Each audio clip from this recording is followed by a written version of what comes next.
Hey, this is Rich over at TVP Live with another quick tips tutorials brought to you by Adobe Photoshop Elements Custom Tutorials Group. And let's jump right in with today's poster. I want us to know how to separate the foreground subject, in this case the different angles of the fiddle, and be able to replace the background. Now the poster wanted to put sheet music in the background. That's not going to be black. So these photos of this fiddle is too dark for anything other than black. So I'm going to go ahead and lighten up the whole picture a little bit so that we make it easier to cut out the fiddles. The very simple thing we can do is choose the layer, go up to Enhance, and hit Auto Smart Fix right here, and boom. You can see that automatically lit everything up. If it's too much, we can always darken it later, but I really need it to be a little brighter to be able to see what it is that I'm cutting out. Now we're going to have a little bit of a problem with this here where there's material covering the bottom of this fiddle, but that's okay. We'll just kind of cut around it for this example.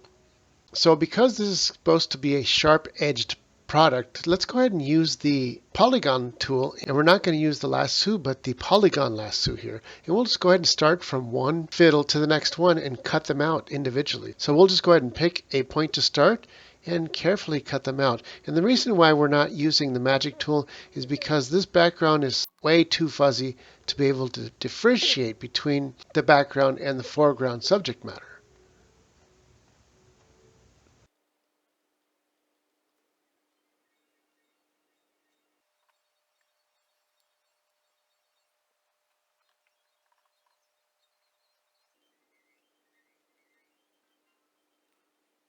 And once we've gotten to the end of tracing this whole piece, using the left mouse button, we double click and that'll give us the marching ants. I can zoom out here and right click and hit copy.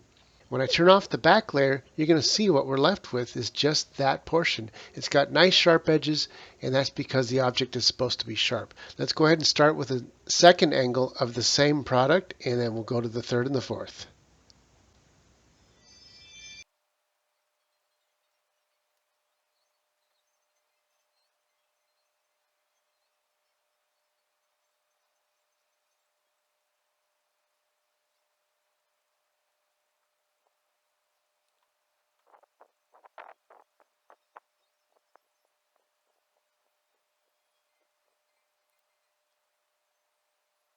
Now that we get to the end of tracing the second fiddle here, I'm going to double click, gives us the marching ants. I'll zoom out and I'll right click and I'll hit layer via copy. And that makes us a secondary foreground. Let's do the third and the fourth now.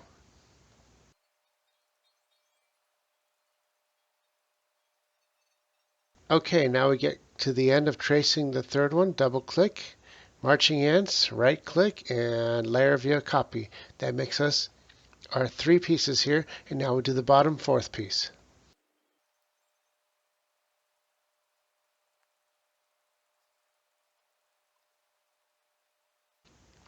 And now that we get towards the end of tracing the fourth piece, we'll double click, right click, and layer via copy. And that gives us, and I'll turn off the back layer, our four basic pieces. Now what we want to do is introduce a new background. I've chosen a couple here and drag that over to our original project. I'm going to bring the mouse back, let go of the left mouse button, and it brings it in. It's really small. It's in the background here. As a matter of fact, I'll bring it down to the bottom and make it bigger like this, and then drag the corners bigger like that. And that's looking pretty good, not bad. Now let's go ahead and lighten up that background by using this one here. I'm going to go ahead and drag that into our current project with the left mouse button, let go, and it's down there in the back there. I'm going to make it bigger so that we can see it. Since I want the edges to match, I'm going to zoom in and I'm going to go to View, Snap to Document Bounds, and that will snap it to the corners. Boom, boom, and it snapped it to that corner. I'll drag the edge over till it snaps to this corner, and boom, come down to the bottom and drag that to the bottom here, and boom. Now let's go ahead and create a black edges kind of like this one, but not quite as much. So we're going to create a blank layer, and let's go ahead and grab a brush and change the color from red to black. So I'm going to click over here to the black, hit OK.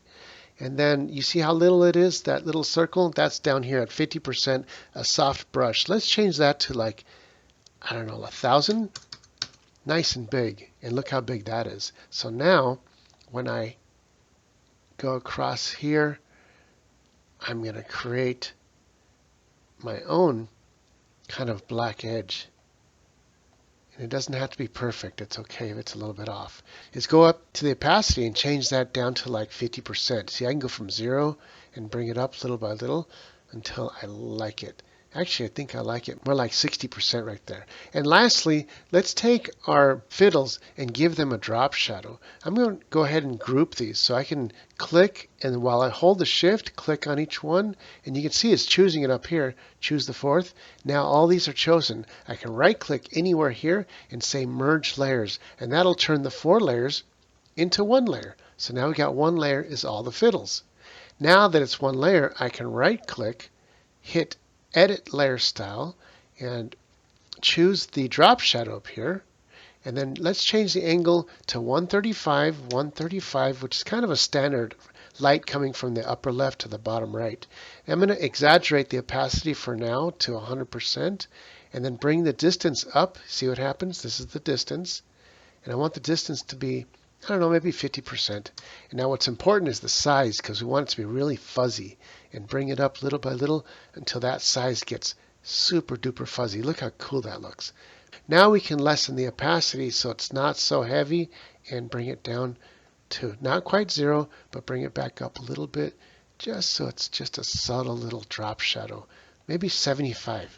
That's looking pretty good. I can turn the drop shadow on and off, toggle it, and you can see what that adds to the photo. And that's looking pretty good. Now the background, I'm seeing that the color is kind of competing with the fiddle color. So I'm going to lessen the color of just the background. So we choose the background, go to Enhance, Color, Adjust Hue and Saturation. And what I can do is take that saturation and either bring it out all completely, which looks pretty cool, or make it overly saturated, or somewhere in between, but a little less than the fiddles. So it was here at 0. I'm going to bring it down to about, here's minus 30. That's looking pretty good. It gives it almost like a sepia feel. And then we can play with the brightness a little bit if we want. And that's, see, it's just adjusting just the music and not the fiddles. So you can pick anywhere in between that you like. I'm going to leave this right at about 25 and hit OK. That's looking really good. One last trick I'm going to do is I'm going to move a little bit of the music in front of the fiddles so it really melds those fiddles into that music. I'm going to take that layer, right click, I'm going to duplicate it, and take that duplicate copy, bring it above the fiddles. Boom. We can take the opacity and bring it all the way down to 0 and then bring it up a little bit. Watch the photo. As I bring it up, it starts to meld into the fiddles. Look at that. Now that's too much. We want it really, really subtle. Right around here, something maybe 20%. I can toggle this on and off, and look at that. That's looking really super nice. It really looks like artwork. Well, that's it for this tutorial. This is Rich, calling it quits, saying over and out.